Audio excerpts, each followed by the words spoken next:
Hey boys, what's going on? Today we are doing a video on the three main mistakes that I made in 3v3 as I was improving my rating, going up to kind of where I am now, which is 2900. So obviously a bit of background. I've been playing for quite a while. Not off on and off, sorry, but I would probably say overall 4 years of actually playing, and then that's spanned out over like 10 or 11 years since I started. And I wanted to make this video to capture, I guess, three things that you can work on to improve your gameplay, and what I think really like brought my game to the next level in that way.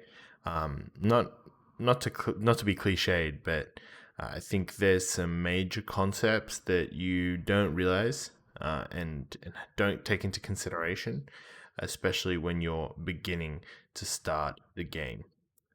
And pushing, sort of, I would say this is most relevant to people who are at that rival, maybe high duelist, mid duelist level.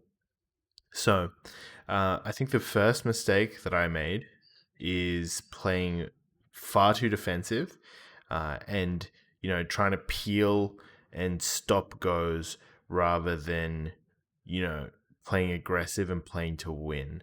So what I mean by that is, I remember last season I would just sit in D stance so often because of a couple games, I died randomly, and then after that, I would just be in D stance the whole game. I'd be losing insane amounts of damage. And every time that I saw an enemy cooldown or, CC on my healer, I'd run away straight away. Just get out of the game. And I think a big reason why that's bad is that you end up really playing to lose, rather than, well, sorry, playing not to lose, just extending the game out rather than having much pressure going through the entire game. So a big way that you can start to improve that is, because I'm not saying don't play defensive ever. There is times when it's really, really important to be defensive. When your healer's, really needing you to pull back, when there's no go for your team and it's the enemy team's go, all the stuff like that. But in general, I think what I see a lot of warriors do is they'll either be on either side of that spectrum. They'll be playing way too aggressive, and just sitting in B stance, overextending, dying like pretty much every single go. Or they'll be playing way too defensive, which I think a lot more warriors who have played in MOP, in Kata, WOD, their play style is really like that. I notice. They play really, really scared. They're in D stance the entire game, and whenever anything happens to the healer, they'll intervene back and try and like peel it, rather than play aggressive, get damage out, force the enemy's cooldowns. One of the biggest ways you can peel, and something I realized while playing, the best peel is almost to play very aggressive, because one, it forces the enemy team to come and try and like peel their teammate, but also it changes this, like, sort of the pace of the game. And what you'll realize, especially in threes and in twos to an extent, is that it's very hard for your healer to keep you up while you're playing defensive in a roundabout way. Especially if the enemy team is able to just set up and play as aggressive as possible on you, without any sort of counter attacks. So what you'll notice is that your healer will, one, his position will probably be compromised if you're running away and pulling back to him all the time, because if you're versing a melee, they're going to be on top of you. If you're versing a caster, they're able to just like get the perfect setup on your healer as well, and all this stuff, right? The other thing is that usually classes that like can cleave, they'll start to cleave a lot more when you pull away, and having no pressure on the game means that the enemy team's healer can either start to set up CC, or just help in damage himself. It's really easy for him.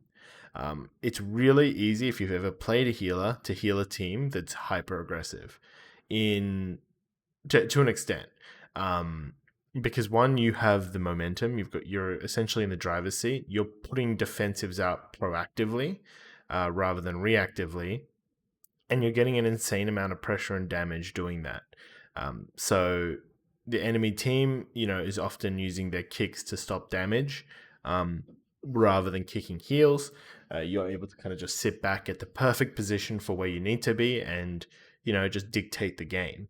Whereas when you are playing defensive and you're not getting any pressure out the whole game, you just slowly lose. So while the game might not be lost in the first 2 minutes, you will slowly lose over like 5 minutes just because they keep getting set up. So they'll get a lot of pressure. Sometimes it will work. There'll be instances where you um, get everything set up and you're able to close the game out because you got lucky and they overextended a bit too much. But ultimately not necessarily the best thing to get in the habit of doing. So that's my first thing. The second thing was not understanding the different win conditions of each threes team. So, for instance, if you're playing something like Ret Warrior Disc Priest, your win condition is essentially to kill them with your second wings, with mind games, with warrior damage, all this stuff, in the first 3 to 4 minutes. You want to close the game out by about 4 minutes, because after 4 minutes, your Disc Priest is out of mana, your Ret's kind of cycled through all his defensive cooldowns. He's got pretty long defensive cooldowns, and your intervenes, like when you intervene to stop damage, that health that you're losing from intervene doesn't get retopped, so your team slowly rots. And if you're playing that comp versus something like Ellie Shaman Boomkin HPAL, their win condition is essentially to live. They don't have to do anything. They can just do damage to you and live. And by 4.5 minutes, and stop your priest drinking, and by like 4.5 minutes, 5 minutes, you're completely out of mana. They're just going to get the lasso with the Star Surges, or Convoke, and just get rid of you. And they've got enough defensive cooldowns to rotate, while they also have hybrid off healing as well. So if you enter that game against Ellie Shaman Boomkin playing passively and just playing to live, as Ret Warrior Disc, you're just going to lose, because they're going to get to 4.5 minutes, and your priest, even if he's being economical with his mana, is just going to die. So he's just going to and then you're going to die. So you need to see, okay, cool, we need to play really aggressive, we need to do really good swaps, and we need to try and force cooldowns from the team, and rotate, swap targets, swap to the healer for a second, swap out of that, vice versa. So really, really big thing to understand is how each team wins versus your team, and how your team wins against their team. Something that obviously you can do like logically, just thinking about it, but also if you aren't necessarily super experienced in the game, you don't know what each class does, a good way to tell is to watch games from streams of people who play those comps. So if you're playing Warrior Shadow Priest, you can see, cool. Against RMP, they play very defensive. They wait for the Disc Priest to and then they win. If you're playing, something like Warrior Ret Arsham, the game changes, because your Arsham's probably not going to either, so you can play defensive and you're not going to be punished for it. So really, really important to understand what your win condition is against all these different comps, especially the popular comps, and what their win condition is against you, because both of you have that, and being able to understand it and counter it is really, really important to progressing in the game. And so thirdly, my third point is not understanding and respecting the different goes from the teams. So what you'll notice as you go higher rating is that teams start to operate in goes, which people say a lot, but essentially a go is just 3 members of the team coordinating cross CC and their offensive cooldowns to outdamage you, to put a lot of pressure on. So an example of this that maybe you guys are very familiar with is something like Rogue Mage Disc, right?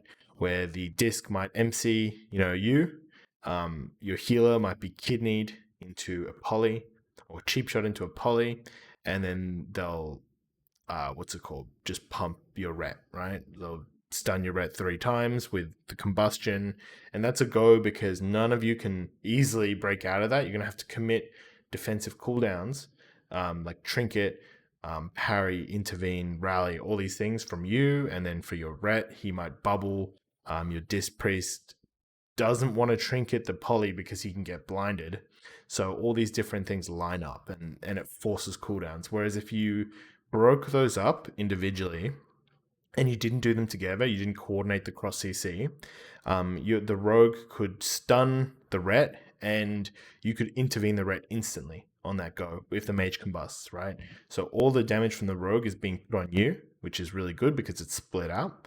The mage's combustion might get dispelled by the disc priest because it didn't dispel the disc priest, or you could fear the disc priest. The mage can't poly you because you're intervened. Because the kill target's the ret, they can't poly the ret. And your priest has an easy time like kiting out and maybe deathing or out positioning a potential poly or fear attempt. So really, really important to understand what your role is in that go, whatever class or team comp you're playing. So again, going back to the Ret Warrior Disc example, if you want to coordinate a go onto the healer, typically what you might do is you might stun you might Stormbolt the healer, or Hodge. You might Hodge the healer, and your priest runs in to fear the other two DPS. If one of those DPS trinks, you Stormbolt them, or you Stormbolt the healer off the Hodge, because even though it's DR'd, it's like 9 seconds of stuns then, or 8 seconds of stuns. Really, really hard to deal with.